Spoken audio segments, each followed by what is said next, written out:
Waalaikumsalam warahmatullah. Alhamdulillah. Ustaz barangkali videonya bisa di open. Alhamdulillah. Alhamdulillah. Udah muncul ya? Sudah Ustaz, Alhamdulillah. Alhamdulillah, alhamdulillah. Ustaz ceria sekali. Mudah-mudahan selalu bahagia, sehat Ustaz dan Afia. Amin, amin. Alhamdulillah. Anak dalam keadaan sehat walafiat nih. Apalagi diguyur hujan dulu ya. Jadi seger nih kayaknya ini. Alhamdulillah. Gimana antum sehat ya? Mudah-mudahan sehat nih. Alhamdulillah Ustaz, kami juga dalam keadaan Afia. Alhamdulillah. Alhamdulillah. Bisa bertemu lagi. Nggak kerasa ya. Saya patokan Kamis ini hitungan minggu ini jadi patokannya. Perasaan cepet ya. Masya Allah. Qadarullah. Nah Ustaz, Masya Allah. ini sudah majelis ke-21 ya? Ke-17. Enam, cuman hadis sudah masuk 21. Hadisnya sudah masuk ke-21. Maaf, maaf. Nah, Ustaz, Alhamdulillah. jika Ustaz sudah ada keleluasaan, bisa kita mulai saja. Boleh, boleh kita mulai aja ya. Nah, Ustaz Barakallahu Fik. Bismillahirrahmanirrahim. Assalamualaikum warahmatullahi wabarakatuh. Assalamualaikum warahmatullahi wabarakatuh. Innal hamdalillahi nahmaduhu wa nasta'inuhu wa nastaghfiruh wa na'udzu billahi min syururi anfusina wa min sayyiati a'malina may yahdihillahu fala mudhillalah wa may yudlil fala hadiyalah. Asyhadu an la ilaha illallah wahdahu la syarikalah wa asyhadu anna Muhammadan abduhu wa rasuluhu alladzi la nabiyya ba'da. Qala Allahu ta'ala fi kitabihil karim ya ayyuhalladzina amanu taqullaha haqqa tuqatih wa la tamutunna illa wa antum muslimun. Ya ayyuhan nasu taqu rabbakumul ladzi khalaqakum min nafsin wahidah wa khalaqa minha zawjaha wa batha minhuma rijalan katsiran wa nisaa'a wattaqullaha alladzi tasaaluna bihi wal arham innallaha kana 'alaikum raqiba. Ya ayyuhalladzina amanu taqullaha wa qulu qawlan sadida yuslih lakum a'malakum wa yaghfir lakum dzunubakum wa may yuti'illaha wa rasulahu faqad faza fawzan 'azima amma ba'du. Alhamdulillah segala puji hanya milik Allah Subhanahu wa taala. Kita memohon berlindung serta bertobat kepadanya dan kita bersaksi bahwasanya tidak ada Tuhan yang berhak disembah kecuali Allah Subhanahu wa taala. Salawat dan salam tidak lupa senantiasa kita curahkan kepada Nabi kita Nabi Muhammad sallallahu alaihi wasallam beserta keluarganya, sahabatnya, tabi'in, tabi'ut tabi'in dan kepada para pengikutnya yang senantiasa istiqomah berpegang teguh di atas sunnahnya Nabi Muhammad sallallahu alaihi wasallam hingga akhir zaman. Alhamdulillah atas izin Allah Subhanahu wa taala pada kesempatan ini kita bisa bertemu kembali untuk melanjutkan pembahasan hadis-hadis adab ya yang diambil dari kitab Sahih Al-Bukhari ya. Pada kali ini insya Allah kita akan melanjutkan kembali di hadis berikutnya yaitu adalah hadis yang ke-20 ya. Meskipun kalau nggak salah pertemuan kurang lebih ya 17 dan yang lainnya. Hadis kali ini ya memang hadis yang sangat indah ya. Sebetulnya memang kalau kita bisa membahasnya lebih detail ini bukan hanya sekedar berkaitan dengan adab aja sebetulnya. Ini ada sisi fikihnya juga dalam hadis yang kita bahas kali ini. Kita baca dulu. Ini tampilkan ya ininya ya hadisnya ya di layar ya. Sudah jelas Ustaz. Nampak. Alhamdulillah. Oh, Alhamdulillah. kita mulai ya. Hadatsana Muhammad bin Muthanna, hadatsana Yahya bin Sa'id. An Hisham qala akhbarani abi an Aisyah anna Nabiya sallallahu alaihi wasallam wudi asabi fi hijrihi. Ya. Fabala alaihi fada'a bima'in fa'ataba'ahu. Sebetulnya hadis yang ana susun ini ya di layar ini memang ada yang kurang sebetulnya, ada yang terlewat di sini ya. Ada yang terlewat tulisannya kayaknya kehapus apa gimana ini pas kita ngedit. Jadi yang betul itu adalah wudi'a sobi fi hijrihi yuhannikuhu. Ini kata yuhannikuhunya nggak ada ya setelah hijrihi. Fabala alaihi fada'a bima fa'atba'ahu. Bahwasannya telah menceritakan kepada kami Muhammad bin Musanna, ya telah menceritakan kepada kami Yahya bin Sa'id dari Hisam berkata, kemudian akhbaroni abi, bahwasanya ya telah mengabarkan kepadaku bapakku dari Aisyah radhiyallahu anha anna Nabiya sallallahu alaihi wasallam anna Nabiya sallallahu alaihi wasallam, dari Aisyah radhiyallahu taala anha bahwasanya Nabi sallallahu alaihi wasallam wudi'a sobi, ya wudi'a sobiyun, yaitu wudi'a sobi di sini yaitu adalah meletakkan seorang anak kecil fi hijrihi, ya yaitu adalah di hijrihi. Kita jelaskan satu persatu dulu. Pertama, hadis Aisyah ini menjelaskan bahwa Nabi SAW itu meletakkan ya seorang sobi. Sobi itu kan bisa dikatakan anak kecil ya. Tapi kalau kita merujuk kepada Lisanul Arab ya, ada kitab namanya Lisanul Arab ya. Atau sebagian ulama juga menjelaskan ya dalam kitab-kitab yang lainnya itu ada perbedaan antara sobi, antara gulam, antara tiflun ya. Meskipun mungkin kita kalau secara bahasa Indonesia sama-sama anak kecil gitu ya. Gulam juga anak kecil, sobi juga anak kecil, tiflun juga anak kecil. Tifl ya atau tiflun itu anak kecil. Itu kalau secara bahasa Indonesia kayaknya nggak ada bedanya. Yang Anda tahu seperti itu. Tapi kalau dalam bahasa Arab ya tentu secara penggunaan berbeda. Ya, pertama misalkan kalau kita berbicara gulam, ya gulam ini u'allimuka kalimat gitu ya. Kita kan pernah dengar hadis Nabi SAW kepada Ibnu Abbas, ya gulam memanggilnya. Ya, sekarang kita mendengar sobi gitu ya. Nah, pertama dalam lisanul Arab itu kalau kita merujuk ke kitab tersebut, gulam itu memiliki arti adalah seorang yang lahir sampai dia beruban. Itu namanya gulam. Atau seorang yang baru lahir sampai dia memiliki kumis tipis, itu gulam tuh. Kemudian dalam lisanul Arab juga dijelaskan tifl atau tiflun, ya. Tiflun itu seperti apa? Yaitu adalah seorang anak ya yang baru lahir sampai ihtilam. Ya, seorang anak yang baru lahir sampai bermimpi itu namanya tiflun atau tifl ya atau tiflun. Atau juga sebagian ulama memahami tiflun itu adalah seseorang anak yang dipandang kecil dari berbagai macam sisi. Nah, itu namanya tifl itu. Nah, sekarang di hadis ini tidak menggunakan gulam, tidak menggunakan tifl, tapi menggunakan sobiyun. Apa makna sobiyun? Dalam Lisanul Arab itu dijelaskan bahwasanya makna sobi yaitu adalah seorang anak yang baru lahir sampai habis masa safi. Ya kurang lebih 2 tahun ya yang kita ketahui dari lahir sampai disapi itu kan kurang lebih 2 tahun. Nah, kenapa Anda ingin menjelaskan dulu tentang perbedaan daripada gulam, tiflun, dan sobi? Ya, hampir semua dalam perkara syariat atau dalam ilmu yang kita pelajari itu kan dari setiap makna, dari setiap definisi ya dalam suatu hal dalam ilmu itu definisi itu nanti salah satu faktor yang kita mengetahui penyebab atau penentuan suatu hukum. Jadi hukum itu kan ditentukan hukum ini seperti apa itu salah satunya dari definisi ya, meskipun memang banyak faktor.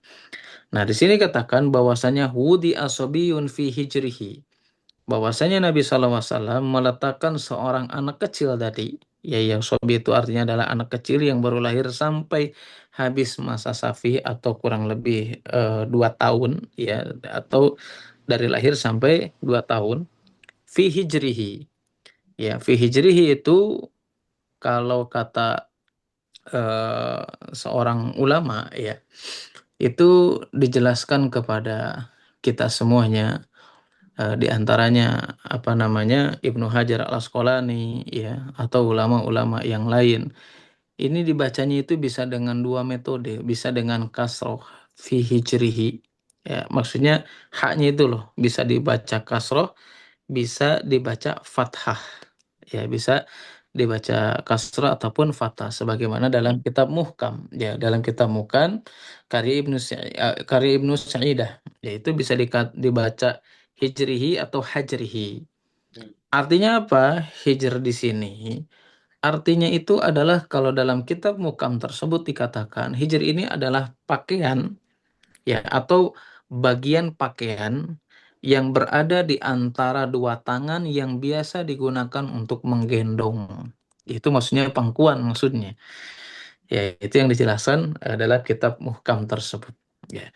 Kemudian, ya, setelah Nabi SAW, ya, meletakkan seorang anak tersebut atau anak kecil tersebut di pangkuannya, kemudian di sini dikatakan yuhannikuhu, ya, kemudian mentahniknya.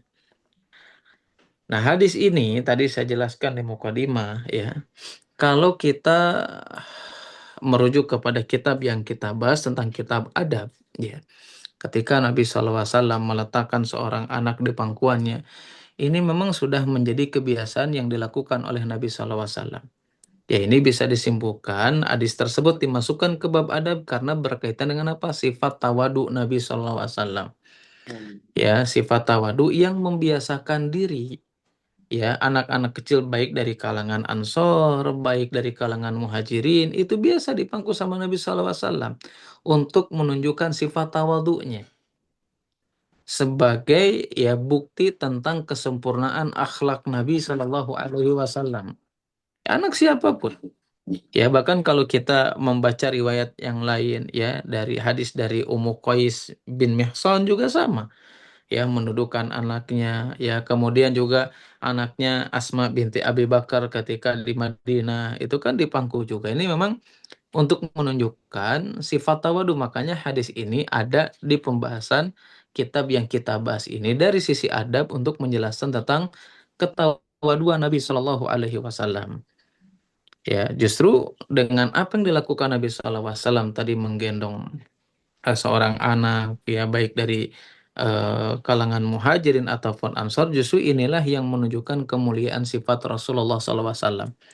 Mengingatkan tentang hadis Nabi SAW yang datang dari Abu Hurairah radhiyallahu taala anhu, Nabi SAW bersabda, ya, menjelaskan kepada kita semuanya, wa ma tawadhu ahadun lillahi illa rafa'ahullah. Kata Nabi SAW, ya, apabila ada seseorang yang memang mereka itu tawadu, barang siapa yang dia tawadu karena Allah Subhanahu wa taala, rendah hati, ya, dia rendah hatinya karena Allah Subhanahu wa taala, illa rafa'ahullah, kecuali Allah Subhanahu wa taala akan mengangkat derajatnya. Ya. Makanya ketika Nabi menggendong anak, apakah itu mengurangi kemuliaan Nabi? Justru enggak. Ya, justru Nabi semakin mulia di lingkungan, bahkan diangkat derajatnya oleh Allah Subhanahu wa taala di tengah-tengah manusia. Makanya ketika menafsirkan atau menjelaskan hadis bahwasanya Nabi SAW mengatakan wa ma tawadhu'a ahadun lillahi illa rafa'ahullah, ya. Imam Nawawi rahimahullah taala dalam kitab Syarah Sahih Muslim, dalam Minhaj Syarah Sahih Muslim, itu menjelaskan kepada kita semakin orang itu tawadu, ya, rendah hati, Allah akan mengangkat derajatnya, memuliakannya baik di dunia ataupun di akhirat. Hmm. Ya, apa yang dimaksud di dunia, kata Imam Nawawi tersebut, kalau di dunia ini apa? Orang-orang itu akan menganggap orang tersebut mulia. Kemudian apa? Allah akan memuliakan dirinya di tengah-tengah manusia. Bahkan apa? Kedudukannya akan semakin mulia lagi.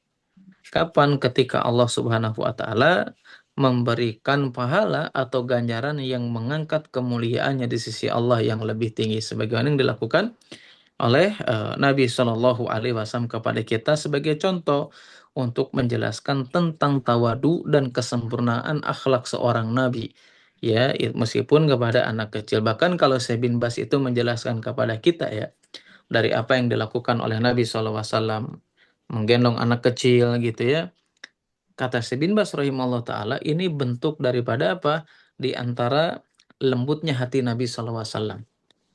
Ya, di antara bentuk lembutnya hati Nabi SAW dan di antara cara untuk memuliakan anak kecil dan memuliakan orang tua yang memiliki anak kecil tersebut. Inilah Nabi SAW.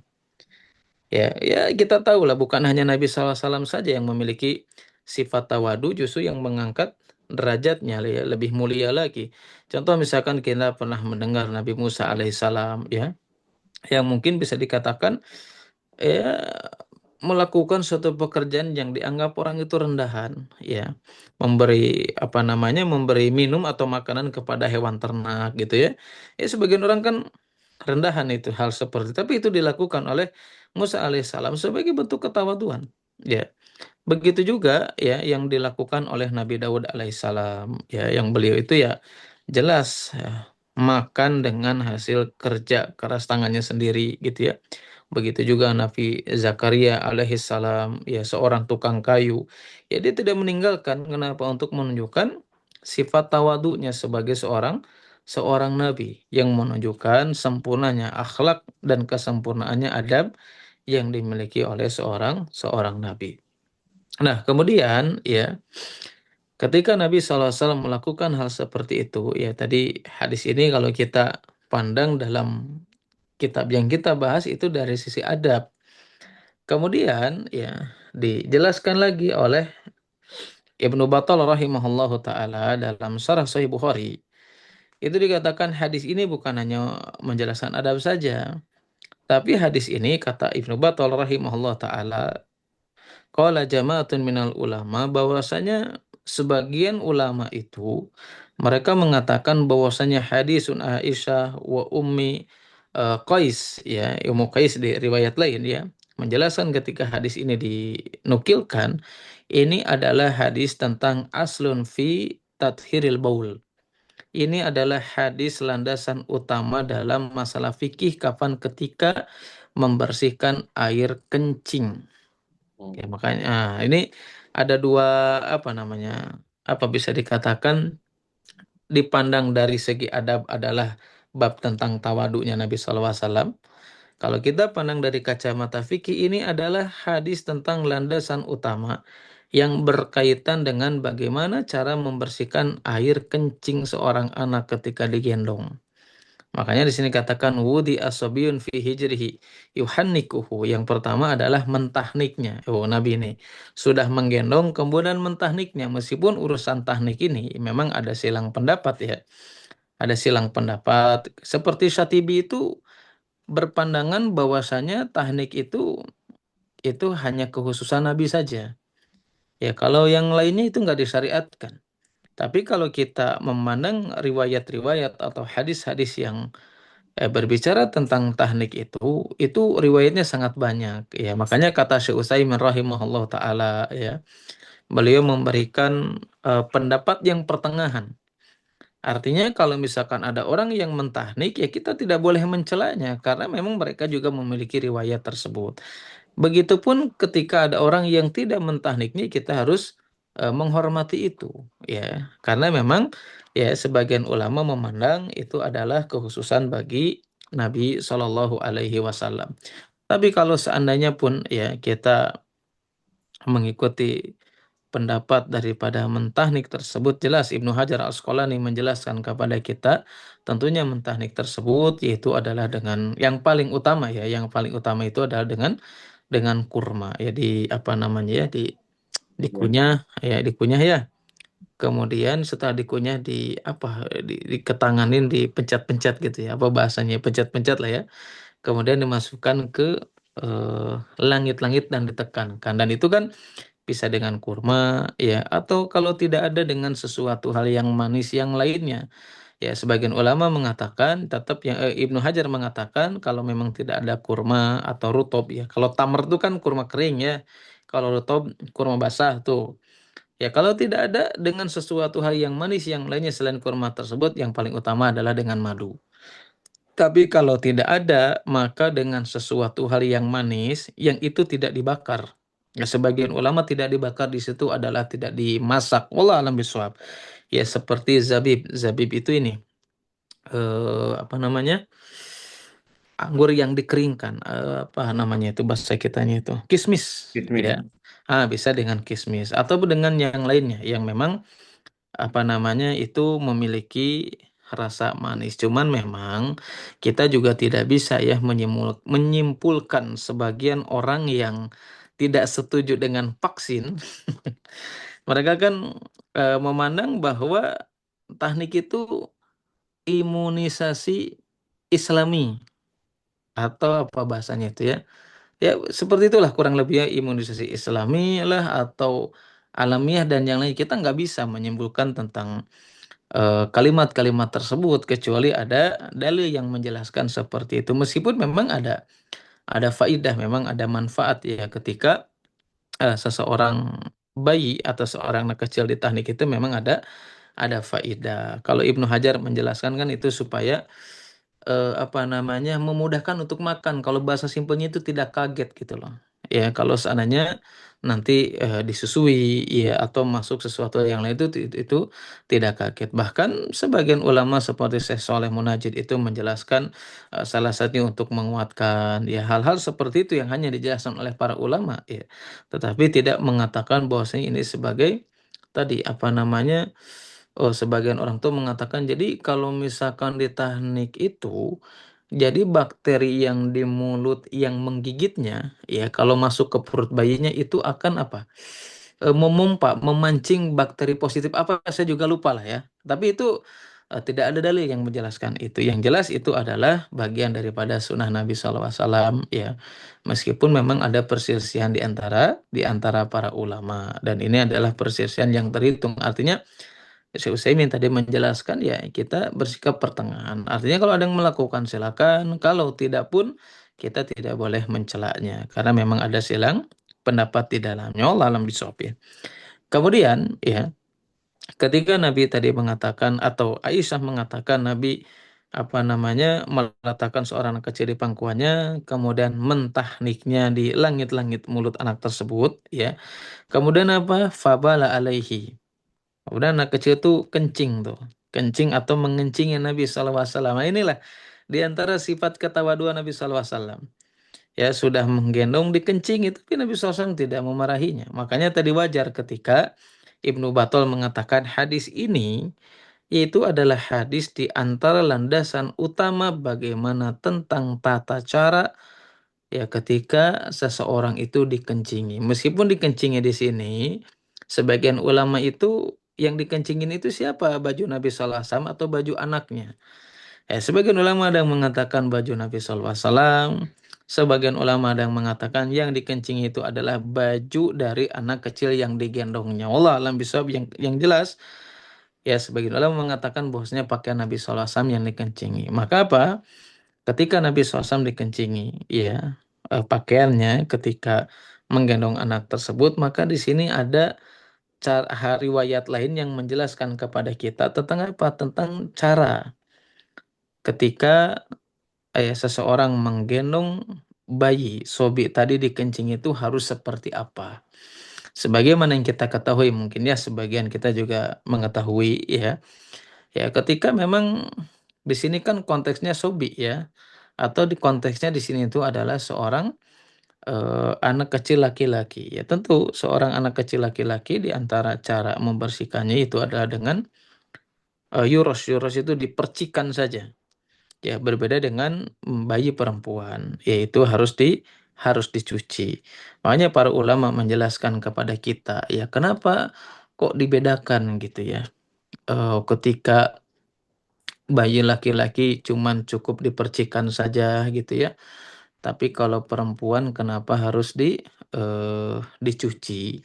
Ya tentu pasti ada hikmahnya ya. Nah, di antara hikmahnya yang dijelaskan oleh sebagian para ulama, kenapa kalau laki-laki itu cukup dipercikan saja? Ya maksudnya bayi laki-laki yang dipercikan itu kan ada beberapa syarat. Makanya tadi saya menjelaskan sobi. Ya, di antara subi itu kan tadi definisinya apa? Seorang anak kecil yang baru lahir sampai habis masa sapi atau kurang lebih 2 tahun. Kan begitu. Nah, makanya ketika bayi itu laki-laki atau subi tersebut kencing, ya, pertama memang cara membersihkannya itu dipercikan. Syaratnya apa? Pertama, bayi tersebut belum 2 tahun.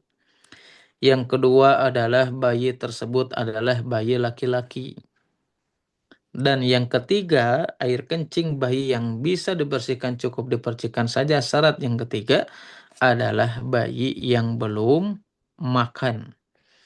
Ya memang makan di sini juga penjelasannya memang ada berbagai macam penjelasan ya. Sebagian ulama maksudnya bayi yang belum bisa makan bur, bur itu gandum. Ada sebagian ulama mengatakan bahwasanya bayi laki-laki ya yang ketika kencing hanya cukup dipercikan saja, yang belum makan itu adalah bayi yang memang mereka itu belum bisa dimasuki sesuatu hal sebagian daripada jenis makanan pokok. Ya, kecuali susu kan itu memang makanan dan minumnya. Makanya sebagian ulama mengatakan, terus bagaimana kalau seandainya bayi laki-laki yang tadi ya ketika kencing itu cukup dipercikan saja, tapi bayi tersebut kan memiliki syarat tuh. Yang pertama di bawah 2 tahun. Yang kedua harus laki-laki. Yang ketiga adalah yang belum makan, yaitu hanya cukup disusui saja. Terus ada pertanyaan bagaimana kalau susunya itu susu formula tuh, bukan dari ibunya. Apakah kalau kencing itu cukup dipercikan saja? Para ulama menjelaskan kalau seandainya seorang bayi yang laki-laki tersebut ya disusui dengan susu yang bukan daripada ibunya, dalam tanda kutip misalkan susu formula seperti itu, maka para ulama menjelaskan hukumnya tetap dipercikan ketika dia kencing atau terkena kencingnya mereka, dengan syarat susu yang diminum tersebut itu tidak dicampuri dengan zat-zat lain seperti gula dan macam-macam. Sama persis dengan obat ya. Bagaimana kalau dengan obat? Ya, obat kan tidak, para ulama mengatakan obat tidak termasuk daripada makanan. Intinya ini yang dilakukan oleh Nabi SAW ya ketika menggendong, kemudian dikencingi, Nabi SAW tidak marah. Justru apa, membersihkan dengan apa? Tadi yuros. Yuros itu tadi hanya memercikan saja. Ya, sebagai bentuk ketawaduan Nabi SAW tidak memarahinya. Justru Nabi mengajarkan adab dan akhlak yang baik, makanya wajar ketika Ibnu Mulakin mengatakan atau Ibnu Batul mengatakan bahwasanya ini adalah salah satu landasan yang paling utama bagaimana tata cara membersihkan ketika seseorang dikencingi oleh anak bayi, ya melalui hadis ini salah satunya.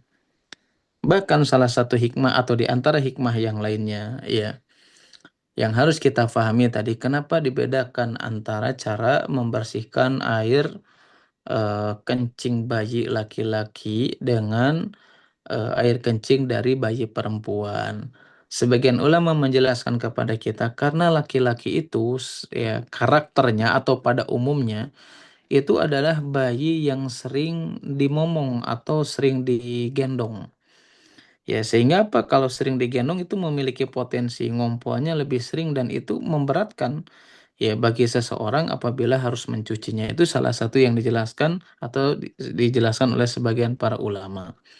Yang kedua, kenapa ya dibedakan antara bayi perempuan atau bayi laki-laki ya ketika tata cara mencucinya.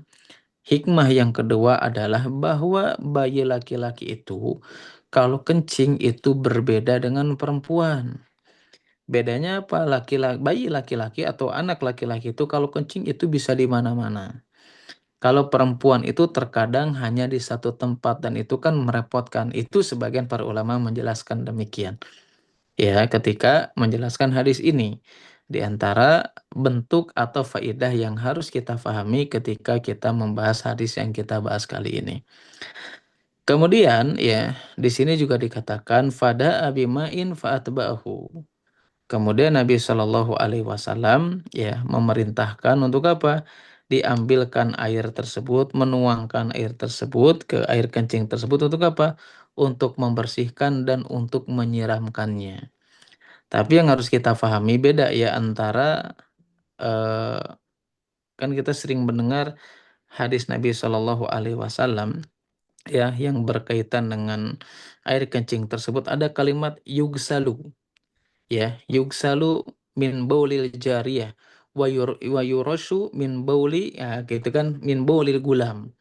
Dalam hadis tersebut dikatakan yugsalu min baulil jariyah, bahwasanya dicuci. Tata cara membersihkannya itu adalah dicuci dari air kencing jariyah. Jariyah itu ditafsirkan atau dijelaskan oleh para ulama adalah bayi perempuan.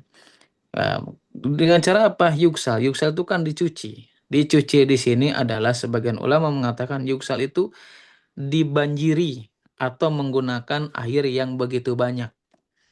Berbeda dengan yurasyu. Yurasyu itu adalah dipercikan dan itu tidak menjadikan atau tidak menggunakan air yang begitu banyak.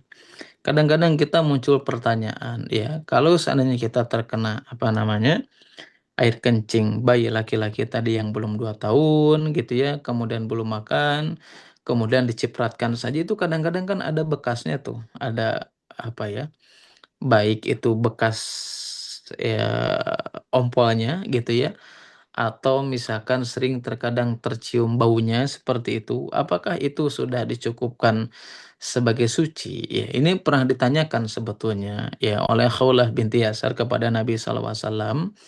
Ya, beliau menjelaskan ya bahwasanya yakfi kabil ma'i wala yaduruki atharuhu.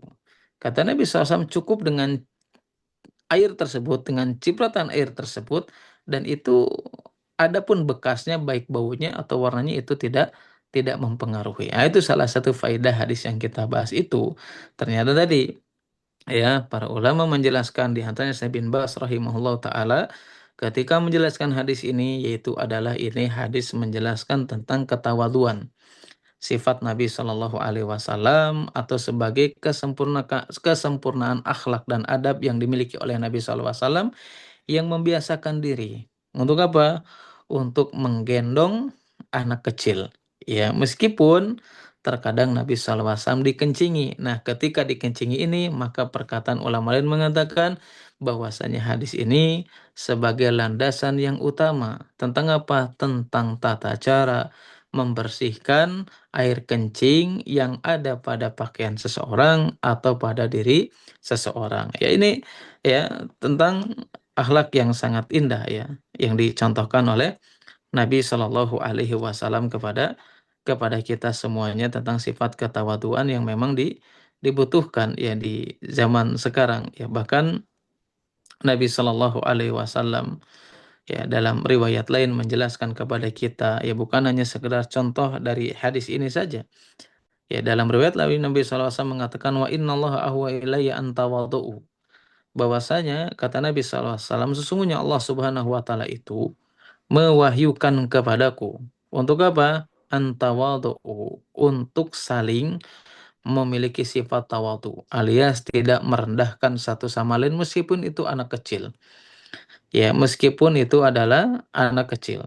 Kenapa? Karena terkadang sebagian kita itu ya senantiasa meremehkan anak kecil ya, bahkan sebagian kita tidak menyukai anak kecil padahal dalam Islam Nabi SAW memberikan contoh bagaimana sikap memuliakan anak kecil, ya, memberikan contoh untuk memuliakan orang yang memiliki anak kecil dengan sifat dari hadis yang kita bahas ini, untuk menegaskan kepada kita bahwasanya agama Islam ini itu adalah agama yang sangat teliti, ya, terutama berkaitan dengan anak kecil. Contoh misalkan ya, agama Islam ini betul-betul memperhatikan anak kecil ya.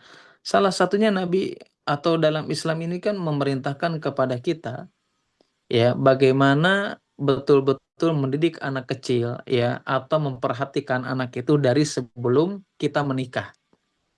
Bahkan ketika kita menikah pun diperhatikan juga.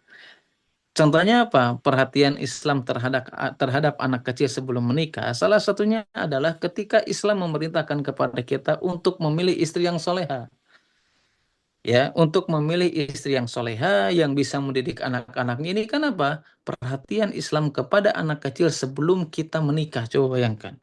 Sebelum nikah kita diperintahkan untuk memilih calon-calon atau pasangan-pasangan yang soleh dan soleha yang bisa mendidik anak kita. Kemudian nanti, ya, ketika sudah lahir, ya, kita juga diperintahkan untuk mendidiknya. Ini kan sebagai hak anak kecil, ya, yang Islam betul-betul memperhatikan kepada anak kecil sebelum lahir dan setelah lahir, bagaimana cara kita menunaikan ya haknya mereka, ya menunaikan kewajiban terhadap mereka, mendidik mereka dengan baik, itulah agama Islam. Makanya hadis ini meskipun pendek ya, meskipun hanya sedikit tetapi memiliki faidah yang luar biasa ya, memiliki makna yang sangat luar biasa. Salah satunya adalah sifat ketawaduan Nabi Shallallahu Alaihi Wasallam, agar kita bukan hanya sekedar kalau kita berbicara tentang tawadunya Nabi Shallallahu Alaihi Wasallam, bukan hanya sekedar sebatas perbincangan saja, ya bukan hanya sebatas wawasan saja, tetapi dengan hadis ini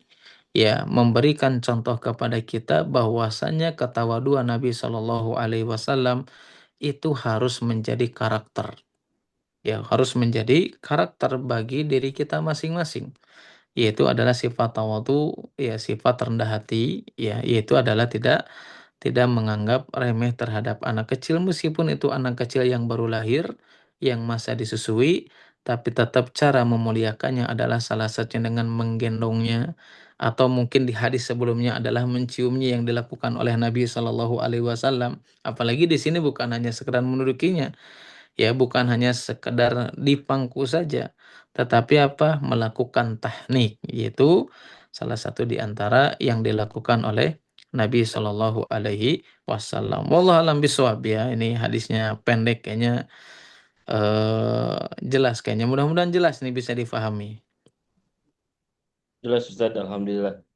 Alhamdulillah ya. Mudah-mudahan bisa difahami lah ya, meskipun hadisnya pendek ya. Hadis yang berikutnya panjang, pertemuan yang akan datang aja lah, insya Allah. Bonus Ya. lah hari ini, hadisnya pendek mungkin. Masya Allah. Barangkali ada yang mau ditanyakan nggak? Ya, nah Ustaz terkait tadi masalah teknik tadi, Ya, ya. itu itu dilakukan pada saat bayi usia berapa Ustaz? Nabi SAW itu Ya. menggendong itu. Mayoritas para ulama tuh mengatakan memang ketika baru lahir itu, ya baru lahir. Cuman kan kalau umumnya di kita itu biasanya pas akikah ya. Cuman para ulama menjelaskan itu memang ketika baru lahir. Wallah alam bisawab ya. Baru lahir di sini memang umum ya, tidak dikatakan apakah 2 hari, 3 hari, tetapi memang ketika ketika baru lahir. Yang harus kita pahami juga, ketika mentahnik itu tidak harus laki-laki juga gitu. Perempuan juga boleh kok. Kenapa? Ketika Imam Ibnul Qayyim menjelaskan ya dalam salah satu kitabnya, yaitu adalah apa yang dialami oleh Imam Ahmad bin Hambal rahimahullahu taala. Ya, ketika punya anak kecil itu yang mentahniknya perempuan itu boleh juga. Ya, jelas kalau waktunya itu memang ketika lahir ya, di situ kalau memang tidak dijelaskan secara detail apakah waktunya itu 2 atau 3 hari ya, kita mengikuti kaidah yang dijelaskan oleh Syekhul Islam Ibnu Taimiyah rahimahullahu taala. Jadi kalau ada sesuatu syariat atau hukum yang memang tidak dijelaskan secara detailnya, maka itu kembali kepada urf. Wallah alam bisawab ya.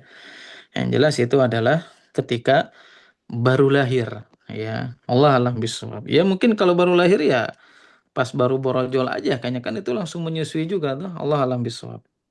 Allah Hmm. alam bisawab. Nah Ustaz, jazakallah khairan, Ustaz, Oh untuk iya, Pak. penjelasan. Silakan bagi partisipan atau peserta yang hendak bertanya pada Ustaz. Bagi Iwan juga bisa langsung unmute saja mic-nya. Adapun untuk Ahwat silakan untuk menuliskan di room chat. Tafadol.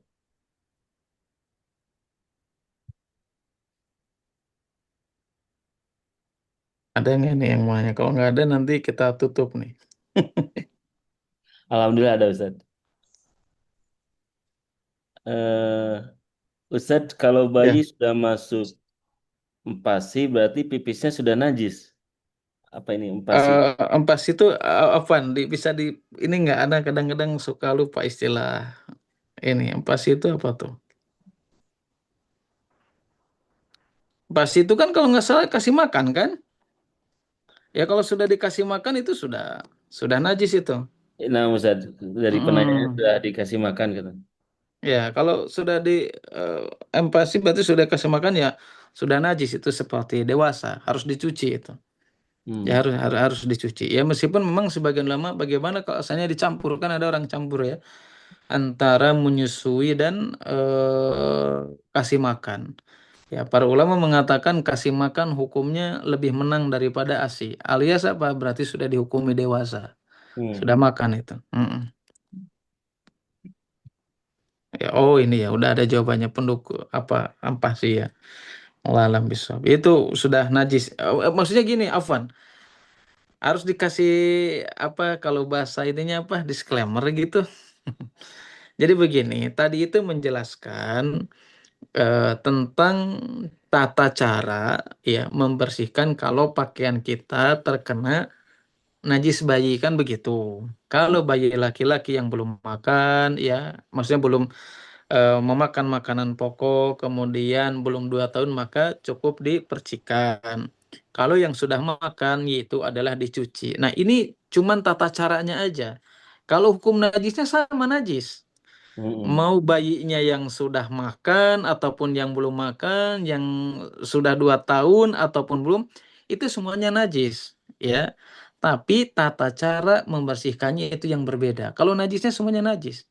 Nah, ini Hmm. yang anak khawatir nanti salah difahami ya. Apalagi kan tadi ditanyakan kalau bayi sudah apa namanya Pasti. MPASI itu pipisnya sudah najis. Ya semuanya juga sudah najis.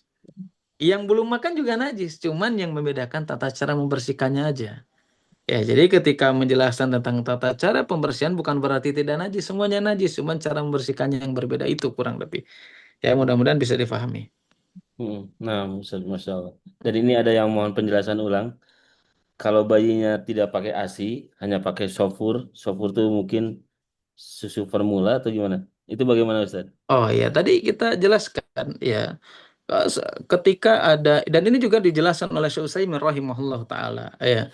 Ketika ada seorang bayi ya yang memang disusui tapi susu bukan ibunya. Ya, tapi misalkan tadi susu formula.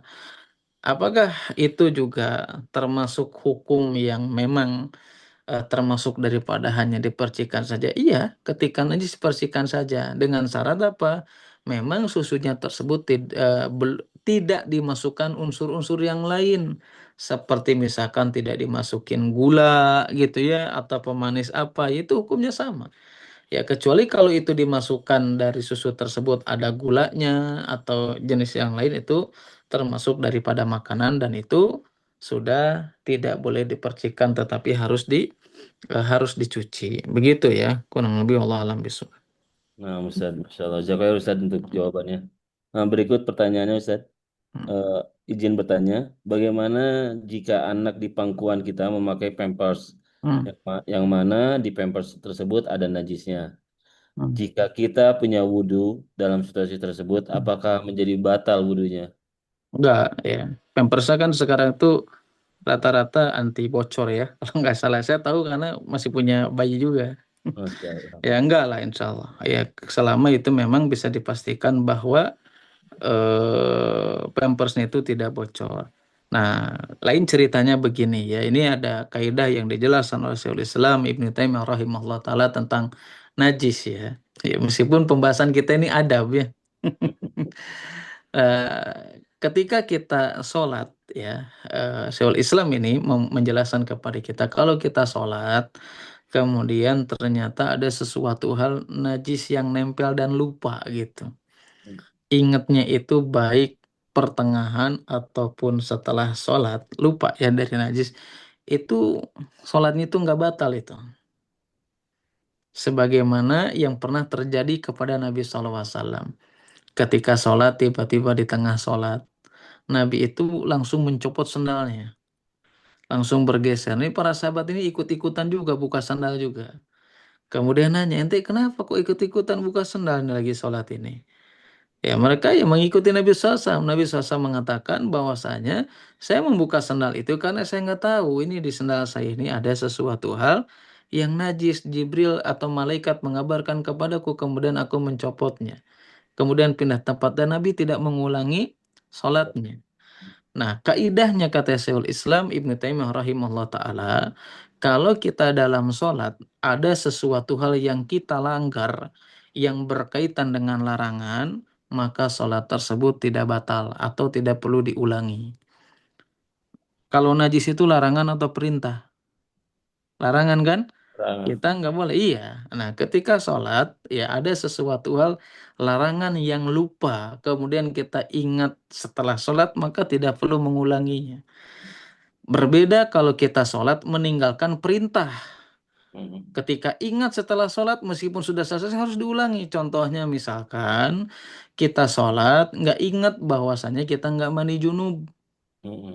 Mandi junub itu perintah kan? Ya. Perintah itu. Ketika lupa dan ingatnya setelah sholat, maka orang tersebut harus mengulanginya. Berbeda ketika yang dilanggar itu larangan. Itu salah satu faedah yang dijelaskan oleh Syaikhul Islam dan Imam Ibnul Qayyim rahimahullah taala. Jadi intinya kembali ke pertanyaan tadi ya. Kalau seandainya itu menggunakan pampers ya dan nggak tembus ya dipastikan bisa nggak tembus ya itu tidak otomatis najis. Ya, tapi kalau misalkan ada keraguan ya kalau keraguan itu muncul memang secara kaidah itu adalah kembali kepada keyakinan mana yang lebih dominan ya keyakinan kita itu bocor atau tidak ya kena atau tidak itu kan kembali kepada keyakinan makanya ada sebuah kaidah dalam usul fikih itu apa al yakinu la yazalu bisyakki bahwasanya keyakinan itu tidak akan pernah terkalahkan oleh keraguan kalau tetap masih ragu juga ya sudah ya jalan yang paling selamat ya wudhu lagi saja wallahu alam bisawab. Masya Allah. Cukup Ustaz untuk jawabannya. Wah iya wah iya. Ini kembali ke soal teknik Ustaz yang tadi ada Hmm, silang pendapat apakah ini khususan bagi Nabi SAW ataukah hmm, memang hmm, ini bersifat umum karena tidak ada dalil yang menghususkan gitu saja. hmm. Tetapi memang ada argumen dari kalangan medis adanya Iya. kekhawatiran infeksi Hmm. bagi si bayi karena Oh terkait gitu. masih apa masih sensitifnya pencernaan bayi Ustaz. Hmm. Nah, itu yang menjadi apa kurang lebih pendapat yang menguatkan bahwa ini kekhususan. Nah, bagaimana Bisa Ustaz Bang. pandangan Ustaz? Ya. Ya kalau kita justru Allah alam ya Allah alam bisawab kalau misalkan pandangan secara kesehatan seperti itu. Tapi justru kalau kita merujuk kepada yang dijelaskan Ibnu Hajar Al-Asqalani rahimahullah taala dalam kitab Fathul Bari itu justru tadi supaya membiasakan apa namanya itu membiasakan karena kita tuh mau makan gitu lah apa namanya adaptasi kali ya. Hmm. Nah, supaya adaptasi bahwasanya akan ada sesuatu hal yang masuk gitu ya ke ke tubuh daripada bayi tersebut. Bahkan Ibnu Hajar Asqalani mengatakan justru menguatkan. Allah alam bisawab ini ya, wallah alam bisawab ya. Menguatkan di sini apakah menguatkan fisiknya? Kalau menguatkan imun memang tidak ada dalil di situ. Hmm. Ya, tetapi Ibnu Hajar mengatakan menguatkan Allah alam bisawab itu menguatkan hal seperti apa? Ya, makanya mungkin kalau seandainya tadi ada silang pendapat ya tapi kalau si Utsaimin itu ya meskipun tadi pertengahan ya kata si Utsaimin kan mengatakan ada kita tidak boleh mencela yang melakukan dan tidak boleh mencela yang tidak melakukan tapi si Utsaimin itu di kalimat terakhirnya itu mengatakan apa yang paling selamat tidak melakukan Allah alam bisawab itu di antara penjelasan si Utsaimin Allah alam bisawab ya ya memang ya mungkin ada apa ya ada maslahat dan mudaratnya Allah alam bisawab. Allah alam bisawab.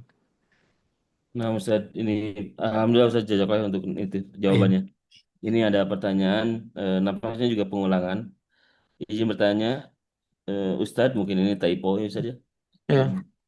Berarti kalau kita sholat menggendong bayi yang memakai Hmm. pampers, sah sholatnya. Ya salah sholatnya. Ya tapi kalau bisa tidak dilakukan ya itu jauh lebih bagus. Hmm. Itu jauh lebih bagus, lebih selamat sebetulnya. Iya. Maksudnya tidak dilakukan itu tidak sholat sambil menggendong Nah, bayi gitu. betul, Ah, betul, baik. betul itu yang lebih selamat. Allah alam bisawab. Alhamdulillah. Baik, masih ada sisa waktu. Barangkali peserta lainnya yang hendak bertanya silakan.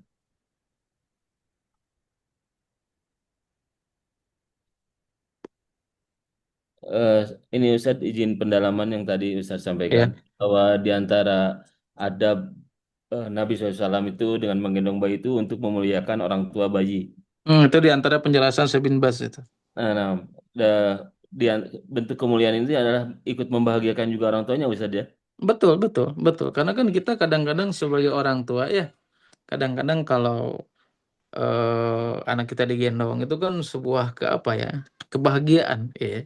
Nah, Sebuah kebahagiaan bagi kita ya. Itu kan kadang-kadang kita tercermin pada diri kita, berarti orang-orang tuh senang sama anak kita. Jangan kan digendong, kadang di apa namanya, dipegang gitu ya, atau dicium kepalanya, itu kan sebuah kebanggaan. Makanya saya bin Bas mengajarkan demikian, menjelaskan demikian. Jadi ternyata menggendong anak itu bukan hanya sekedar membahagiakan anak kecilnya aja, tetapi membahagiakan orang yang memiliki anak tersebut.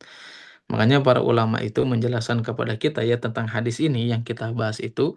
Hadis ini harus kita jelaskan bukan hanya di sekitaran kita orang dewasa saja, hmm, tapi jelaskan juga kepada anak-anak kita bagaimana tentang menunjukkan rasa kasih sayang Nabi terhadap anak kecil. Supaya apa? Supaya anak kecil juga memiliki rasa cinta kepada Nabi kita.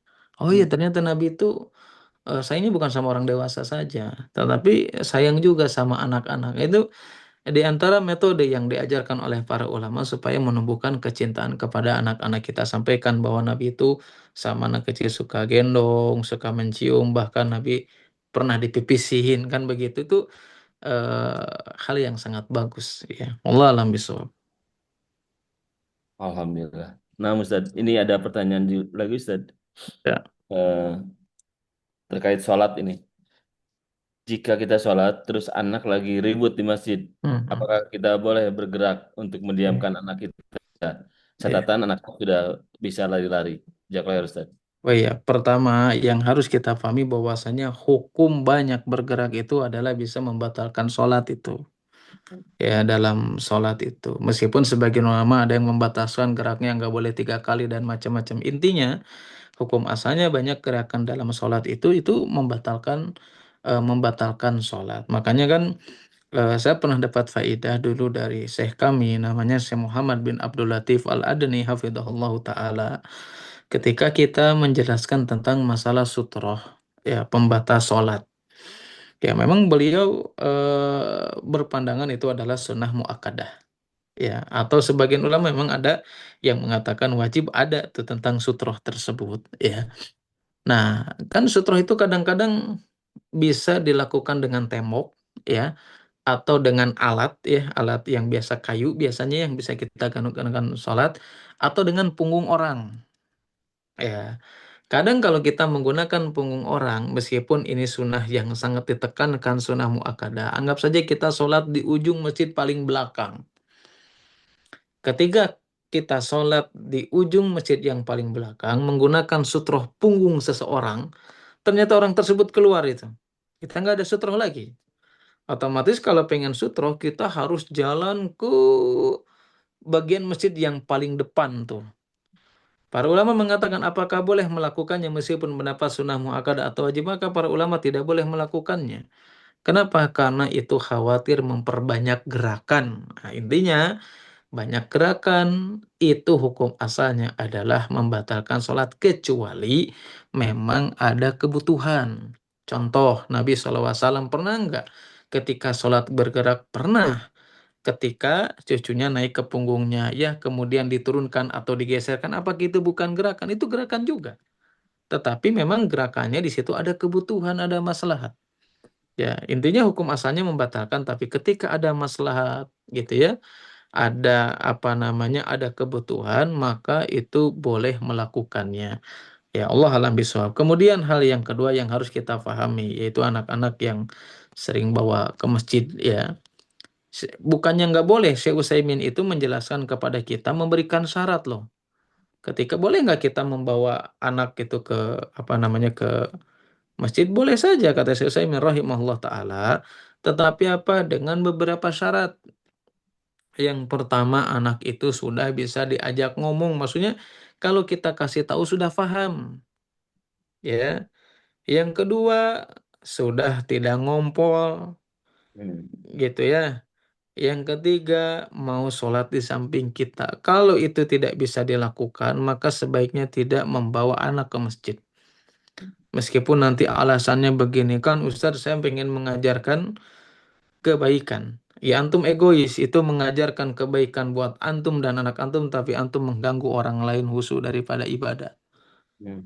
Ya itu yang harus kita pahami. Intinya gerakan tadi, ya kalau misalkan ada kebutuhan, ya silakan saja.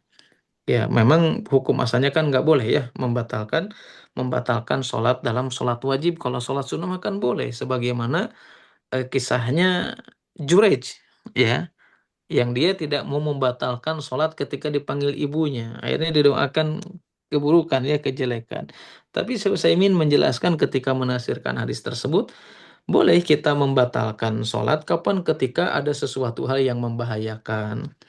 Ya, membahayakan di sini misalkan ada gempa sekarang ya, sering gempa atau ada sesuatu hal yang membahayakan yang lainnya, maka itu boleh. Nah, ini tadi kalau misalkan anak-anaknya bercanda di samping kita nih, di samping kan kita sholat ya, kadang-kadang di samping kita ada anak kecil yang bersik, ya kita colek aja sedikit itu. Ya, colek sedikit. Kalau dia lihat-lihat ke belakang, kita apa namanya, arahkan ke depan. Tapi kalau misalkan kita harus keluar dan yang lainnya itu perlu dilihat lagi juga ya sampai di mana kedaruratannya. Makanya saya kan sering mengingatkan ya hukum darurat nih ya. Saya beberapa hari ini banyak yang nanya hukum darurat ini. Apapun itu mau daruratnya dalam sholat, mau tadi bergerak apa namanya kan anak-anak bersik pertama darurat itu ya ini umum ya. Darurat itu kan syaratnya dua, rukunnya dua. Jadi rukun ini harus terpenuhi. Kalau tidak terpenuhi maka tidak dikatakan darurat. Yang pertama dikatakan darurat itu adalah ketika seseorang itu sudah ikhtiar maksimal kemudian buntu. Itu rukun yang pertama tuh harus terpenuhi. Yang kedua dikatakan darurat itu adalah ya ketika kita langgar bisa madorot tersebut bisa hilang. Nah tadi misalkan sudah ikhtiar semaksimal mungkin ya. Kemudian ketika dia melakukan sesuatu hal pelanggaran tersebut, madorotnya bisa hilang atau enggak. Kalau bisa hilang, itu dinamakan darurat. Nah, sebagaimana peristiwa yang kita lakukan atau yang terjadi tadi. Ya, ikhtiar apa yang sudah kita maksimalkan supaya anak-anak tadi nggak berisik tadi. Ya, kalau misalnya sudah ikhtiar buntu, ya sudah syarat yang kedua. Kalau kita langgar, madorotnya hilang nggak? Kalau ternyata yang kita ngebatalin berisiknya alias madorotnya nggak hilang juga, itu namanya bukan darurat. Ya sudah kita sholat saja. Ya Allah alam bisawab, mungkin nanti ditegur setelah sholat. Tapi intinya gitu ya, ini pelajaran untuk kita. Kita kalau bawa anak kecil seperti itu syaratnya. Ya sebagaimana yang dijelaskan oleh Syekh Utsaimin rahimahullah taala. Sudah paham kalau dikasih tahu. Ya sudah paham dikasih tahu. Kemudian apa tadi? Tidak ngompol gitu ya. Nah, bisa sholat di samping kita. Jadi kadang-kadang kita egois gitu ya. Kita pengen kebaikan untuk diri dan anak kita, tapi kita memadaratkan orang lain. Orang nggak bisa sholat dengan khusyuk. Allah alam bisawab. Masya Allah. Jazakallah Ustaz untuk jawabannya. Ya, aku ayat. Ini Ustaz terkait terkait musuh-musuh Islam Hmm. dalam mengkampanyekan untuk selalu berbuat apa berbuat jarak dengan orang lain, dalam hal ini dengan anak kecil itu Hmm. mulai adanya pelarangan mengusap atau mencium anak orang, dan Hmm. ini apa budaya dari kafir gitu. Oh jelas. Makanya tadi saya jelaskan kan Nabi SAW itu menggendong itu bukan hanya sekedar cucunya, Hmm. tapi dari kalangan Ansor ataupun Muhajirin. Yang jelas kalangan Ansor dan Muhajirin banyak di antara mereka itu bukan keturunan Nabi dengan nggak ada hubungan saudara. Nah, Ya ini memang itulah apa namanya orang-orang kafir ya. Ide-ide mereka itu senantiasa bertolak belakang dengan apa yang diajarkan oleh Nabi kita Nabi SAW. Padahal kita harus memuliakan mereka. Ya, bahkan banyak ya parenting-parenting saya beberapa hari ini menemukan ya eh, parenting-parenting yang katanya si Islami gitu ya.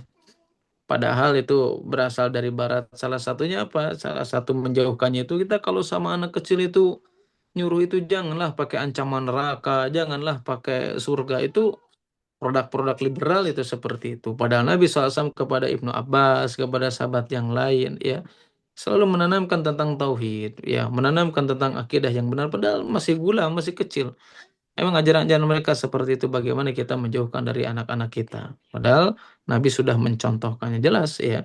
Kita mengikuti apa yang dianjurkan Nabi Shallallahu Alaihi Wasallam. Allah alam bisawab. Masya Allah. Jazakallah Ustaz untuk pendalamannya. Wayak, wayak. Nah, Ustaz ini nampaknya sudah di akhir majelis kita. Sudah kurang lebih ada sisa 1-2 menit lagi menjelang pukul 17. Barangkali ada hal yang ingin Ustaz tekankan buat kami, Ustaz. Mungkin hal yang terakhir yang ingin Ana sampaikan, ya. Ya, tadi meskipun hadis pembahasan kita ini adabnya sangat singkat, ya, sangat simple, ya, tetapi memang memiliki beberapa faidah, ya, terutama tadi hal yang berkaitan dengan adab dan fikih. Intinya, ya, Ana apa namanya ingat lagi dengan perkataan Muhammad bin Sirin rahimahullah taala, ya, yang beliau rahimahullah taala senantiasa mengingatkan kepada kita untuk apa? Untuk senantiasa mempelajari adab-adab Islami, ya sebagaimana mempelajari ilmu-ilmu syar'i.